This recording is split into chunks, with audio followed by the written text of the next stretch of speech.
Baik, Assalamualaikum warahmatullahi wabarakatuh. Selamat malam, Pak Koko selaku dosen pengampu mata kuliah peralatan agroindustri kelas A. Selamat malam teman-teman yang juga ingin belajar mengenai proses produksi dari pembuatan nori. Sebelumnya, izinkan saya memperkenalkan diri. Saya bernama Kurnia dan di sini saya tidak sendiri, saya bersama dengan kedua teman saya, yaitu George Ferdinand Sukamata, M. 07, dan Graha Teman M. 04. Saya lanjut. Nah, apa itu nori? Nori itu merupakan salah satu produk olahan rumput laut alami yang dikeringkan berbentuk lembaran tipis yang bernilai gizi tinggi. Nori ini sering digunakan sebagai bahan pelengkap untuk pembuatan temaki juicy dan maki juicy di Jepang. Dan ada pun lagi produk-produk yang akan dibuat oleh nori itu sendiri. Bisa dilangsung sebagai cemilan dan lain-lain. Banyaknya kafe, restoran, dan hotel yang menyajikan makanan Jepang ini membuat permintaan impor nori sangat tinggi. Nori impor ini menggunakan bahan baku rumput laut jenis Popira. Nah, Popira ini tuh tidak terdapat di Indonesia karena rumput laut tersebut hidup dalam iklim yang subtropis. Oleh karena itu, perlu mencari alternatif bahan baku selain Popira.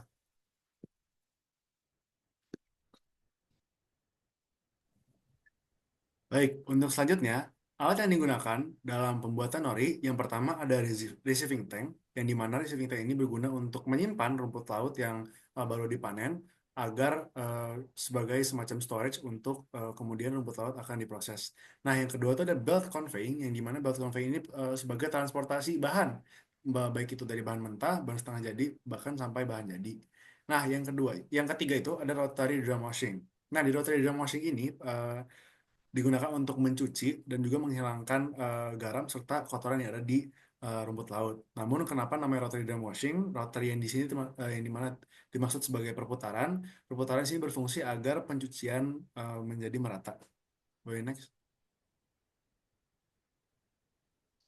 Untuk alat selanjutnya itu ada tray dyeing. Tray dyeing ini adalah salah satu alat yang dimana alat pengering yang menggunakan blower dan juga si rumput laut ini dikeringkan dalam tray atau dimasukkan ke dalam tray yang dimana tray itu akan ditumbuk-tumbuk dan akan dikeringkan dalam mesin tray dyeing.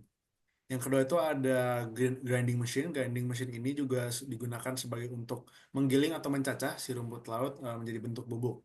Nah, yang ketiga ini ada storage. Storage ini ya seperti sama dengan namanya sebagai tempat penyimpanan. Namun bedanya receiving tank dengan storage di sini adalah receiving tank tadi untuk menampung si rumput laut yang masih mentah, tapi storage ini untuk menyimpan si produk jadi dan si storage ini tuh sebagai disesuaikan kondisinya dengan kondisi optimal si produk rumput laut. Boleh di next?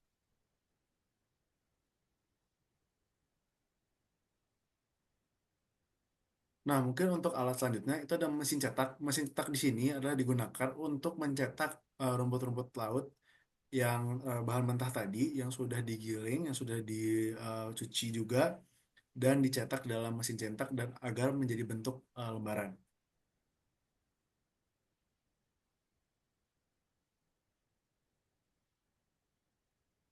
Untuk bahannya sendiri itu ada alga sargassum yang dimana alga yang umum terdapat di perairan Indonesia.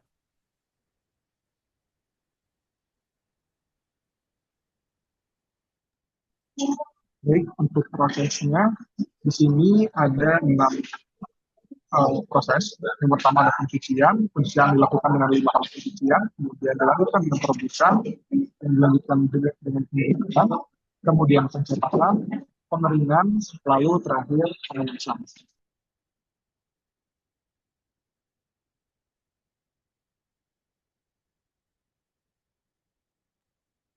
Baik, di sini ada super production. Mungkin di awal bisa dilihat ada storage, storage-nya seperti penyimpanan dari si rumput laut yang masih mentah. Kemudian dia berjalan melalui belt conveying menuju ke rotary machine untuk dicuci agar bersih dari kotoran dan garam yang menempel pada alga.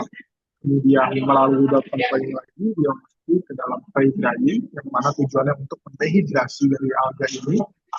Kemudian melalui berkonten lagi dia masuk ke dalam grinding. Grinding ini tujuannya untuk menjadikan bubuk si alga yang kemudian dicuci tadi. Kemudian selanjutnya masuk pada dapur ini eh, untuk dia masuk ke dalam solid storage dan untuk terakhir masuk kepada packaging. Dan untuk dalam catatan juga, super pro yang kami gunakan di super pro ini merupakan contoh super pro yang kami dapatkan di dalam jurnal terkait.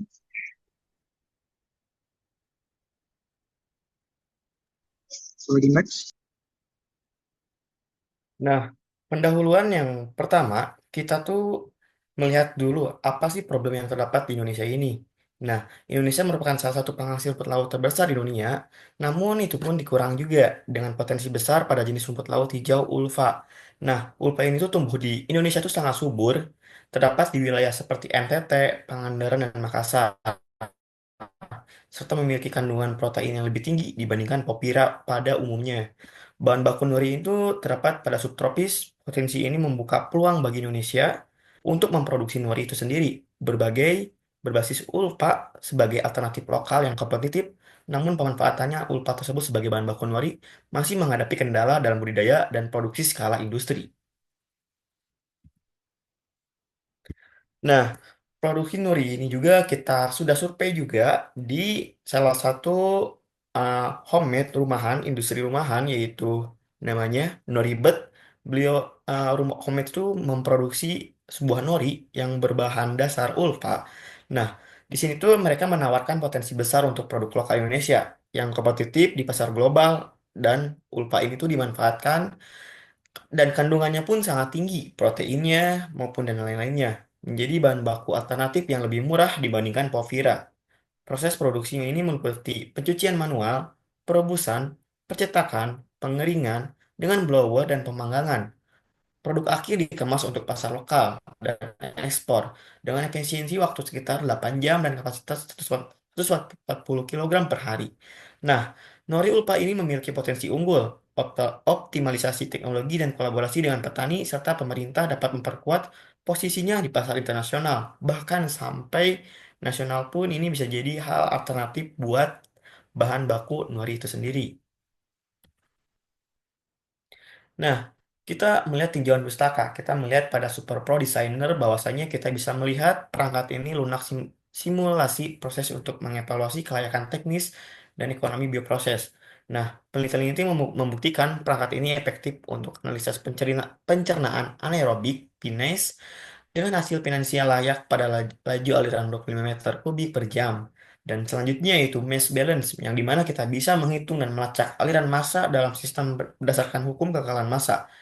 Nah, analisis ini mencakup input, output, dan akumulasi massa yang digunakan untuk mengevaluasi proses industri secara akurat.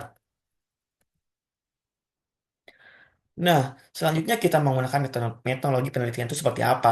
Dan kita tuh sudah survei juga ke salah satu home industry yang bernama Noribet yang memproduksi nori di Bandung.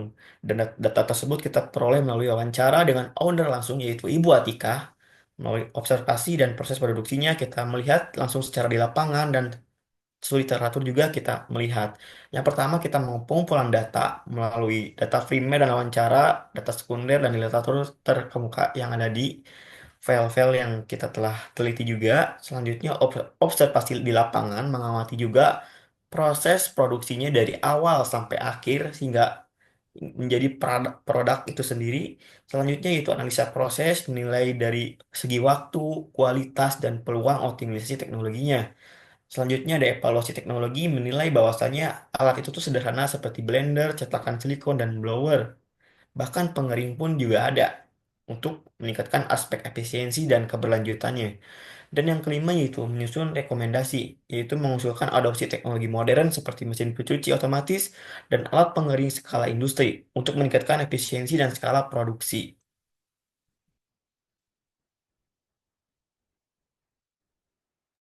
Baik, untuk selanjutnya dari hasil penelitian yang kita sudah lakukan dan juga dari beberapa sumber dan juga tadi sudah observasi seperti yang teman-teman saya sudah katakan, kita mendapat hasil penelitian yang pertama kita membahas itu adalah alat dan bahan.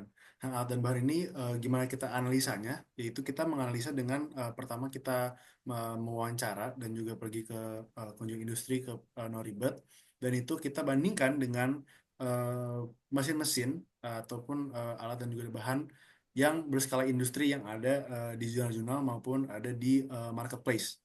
Dan kalau misalnya lihat di paper itu terdapat spesifikasi lengkap dari watt hingga kapasitas dan lain-lainnya. Dan di sini saya akan membahas mungkin secara garis besar dari alat dan bahan yang kita analisa. Yang pertama itu ada ulva. Ulva sp adalah salah satu spesies rumput yang berwarna hijau apel terang dan berbentuk star shape blades atau pedang melipat dengan tepi yang halus tapi bergelombang. Nah, ini memang ulva ini adalah salah satu seaweed atau rumput laut khas Indonesia dan baru dikembangkan oleh PT Noribet di Indonesia, dan juga masih sedikit pemain di dalam bidang UVA. Yang kedua itu ada mesin sealer kompresor. Dari mesin sealer kompresor di paper disebutkan secara detail dengan daya yang digunakan dalam PT Noribet itu mesin kompresor sealer kompresor ini sebenarnya mesin untuk mesil si packaging dan juga memberikan udara di dalam packaging agar si packaging ini tuh aman saat dibawa atau ditransport ke konsumen. Nah, untuk sel kompresor sendiri yang digunakan di dalam Noribet ini itu daya 850 watt, sedangkan untuk dalam skala industri itu eh, memiliki daya yang jauh lebih besar dan kecepatan mesin yang jauh lebih cepat dalam mensiler dan juga mengkompresi udara. Namun untuk PT Norbit ini sudah hampir memenuhi standar dalam mesin sealer kompresor karena dari daya, dari waktu itu juga eh, sudah hampir mirip dengan mesin skala industri. Dan mesin sealer kompresor ini wajib digunakan, wajib membutuhkan manpower atau manusia untuk operasikannya. Yang kedua itu ada mesin pengering. Mesin pengeringnya atau di dalam eh, masalah ULFA ini, dalam produksi ULFA ini itu sebagai dehydrator, dan ya seperti yang sudah tertulis ini mesin ini digunakan untuk pengering ULFA sebelum diproduksi seperti digoreng. Nah, mesin dehydrator yang digunakan di PT Norwood ini masih dalam skala yang kecil, masih dalam skala home industry. Itu bisa dilihat spesifikasinya di paper yang sudah kami buat. Itu berdaya 1200 watt, yang dimana itu cukup besar untuk skala home industry. Dan untuk mesin pengering dalam skala industri itu ada mungkin yang kapasitas jauh lebih besar dan juga watt yang jauh lebih besar hingga 20 eh, kilowatt, dan itu membuat si mesin pengering itu bisa kapasitas yang lebih besar dan juga mengeringkan dengan lebih besar. Dan mungkin selanjutnya itu ada mesin pemotong, di mana mesin pemotong ini untuk mencacah si nori sehingga bisa dicetak untuk menjadi kayak semacam bubur. Nah, si mesin pemotong ini tuh yang digunakan dalam PT Noribet ini ada, ataupun brand Noribet ini masih menggunakan blender rumahan yang berkapasitas 1,5 liter. Dan untuk mesin pemotong itu ada untuk skala industri mungkin bisa dengan watt yang jauh lebih besar, bisa mencetak hingga ribuan, bisa memotong hingga eh, ribuan liter atau mungkin ratusan liter. Nah, yang selanjutnya itu ada eh, transportasi produksi. Nah, transportasi produksi ini itu menggunakan, kalau untuk eh, Noribet ini masih menggunakan manusia untuk mentransport bahan-bahan ataupun proses produksinya. Namun dalam skala industri sudah menggunakan conveyor. Nah, mungkin selanjutnya ya ada alat pencucian. Alat pencucian pada Noribet ini kadang-kadang si seaweed mentah tidak dicuci ataupun dicuci dengan air laut saja. Berbeda dengan skala industri di mana mesin pencucian itu menggunakan rotary washing machine seperti yang sudah dikatakan sebelumnya. Mungkin ada tadi kelewat di mana alat pencetakan. Alat pencetakannya mencetak si buburnya tadi, bubur ulva. Dalam bubur ulva ini dicetak, kalau untuk Noribet itu menggunakan cetakan manual di mana berbingkai kayu dan kain kasa. Namun untuk skala industri, mesin cetakan ini menggunakan mesin press yang dimana lebih presisi, lebih standarisasi, dan juga sedikit untuk menggunakan manpowernya. Boleh next.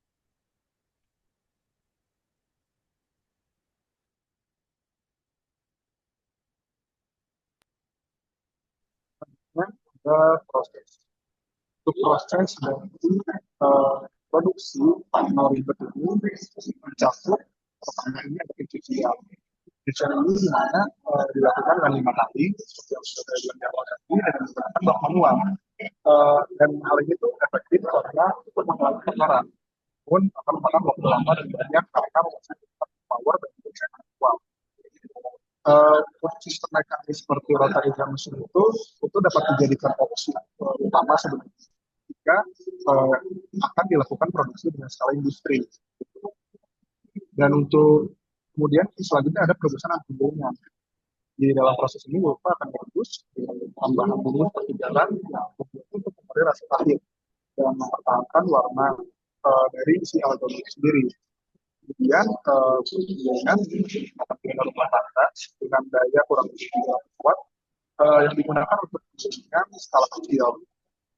Untuk skala besar ada yang namanya mesin grinding dan itu ada dayanya itu di kisaran 1.000 sampai 1.200 watt yang lebih efisien lah sesuai. Namun jika implementasinya dilakukan dalam skala rumahan, maka blender bisa menjadi pilihan alternatif. So, next.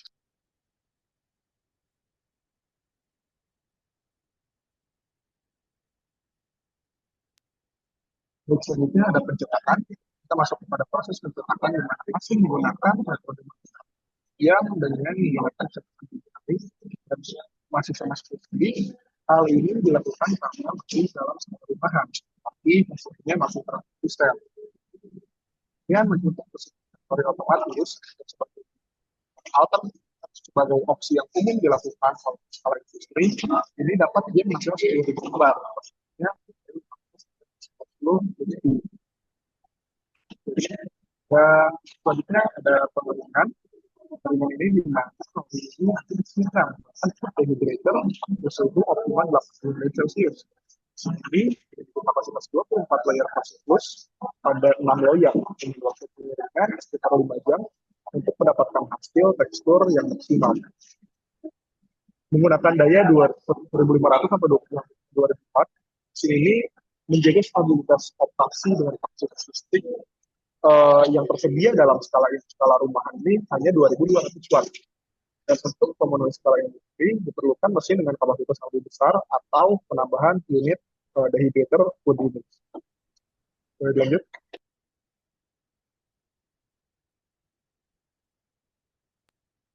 Untuk proses terakhir ada pengemasan. Pengemasan dilakukan dengan mesin chiller seperti yang tadi sudah dijelaskan oleh teman saya George. Dan di dalam proses ini nanti akan dimasukkan udara yang baru sehingga terdapat pelindung produk dari oksidasi dan kontaminasi. Model lama yang terdapat dalam skala rumah ini ada di sekitar dayanya 500 watt dan bekerja secara lebih datar. Sementara model baru itu berdaya 800 watt dengan lebih halus dan lebih stabil. Mesin ini dapat menambahkan gas untuk memperpanjang umur sebuah produk serta merupakan efisiensi produk di industri rumahan seperti yang terdapat pada implementasinya yaitu Nori.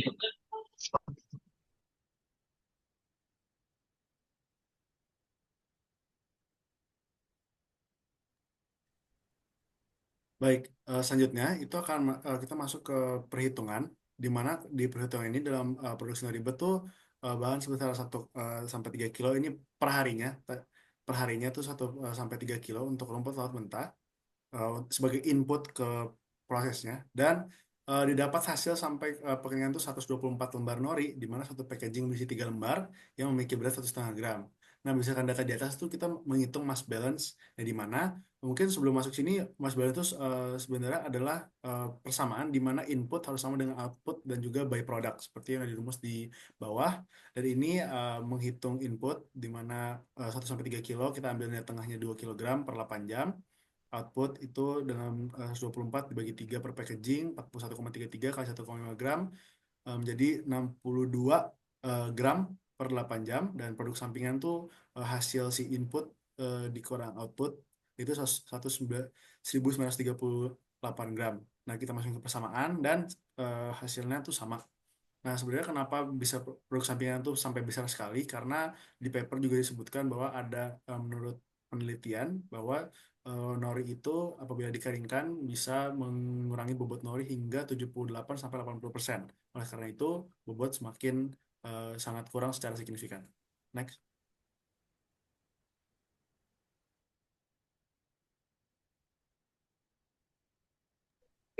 Kesimpulannya, proses produksi nori berbahan mentah masih dapat ditingkatkan secara signifikan dengan mekanisasi pada setiap tahapnya, dimulai dari pencucian, rebusan, penggilingan, pencetak, hingga pengelolaan. Implementasi sistem mekanis rotary bikin tidak terbatas mampu meningkatkan efisiensi itu bagi tenaga kerja manual dan kualitas. Namun, dalam seperti air, listrik, dan ruang produksi menjadi tantangan yang harus diatasi untuk mendukung pengembangan industri skala besar secara berkelanjutan.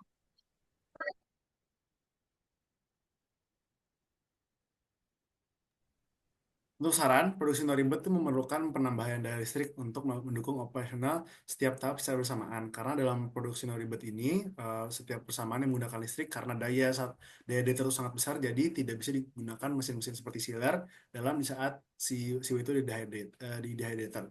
Nah, dan juga butuh juga seperti adanya otomatisasi di dalam produksi seperti conveyor belt dan mesin pencetak dan ya mesin-mesin yang untuk otomatisasi dari si produksinya supaya bisa mempercepat waktu dan juga yang meningkatkan keuntungan. Walaupun kita highlight di sini di mana semua perbaikan tadi soal memerlukan daya, memerlukan otomatisasi dan lain-lainnya, itu mempertimbangkan juga faktor biaya, tempat, produksi, cost dan labor dan juga faktor-faktor lainnya. Apalagi Sinoribet ini biasanya supplier dia membeli supplier itu secara 140 kilo itu habis kisaran 2 bulan dan produksi dalam sehalnya itu 1 sampai 3 kilo. Next. Dan ini ada dokumentasi di mana kita ke uh, pembuatan nori-nori bet ini di uh, Jalan Gatot Subroto, Gatsu, di Bandung. Boleh next. Dan itu mungkin sekian dari pembuatan nori dari kelompok kami. Mohon maaf apabila kesalahan kata. Dan terima kasih. Kami pamit undur diri.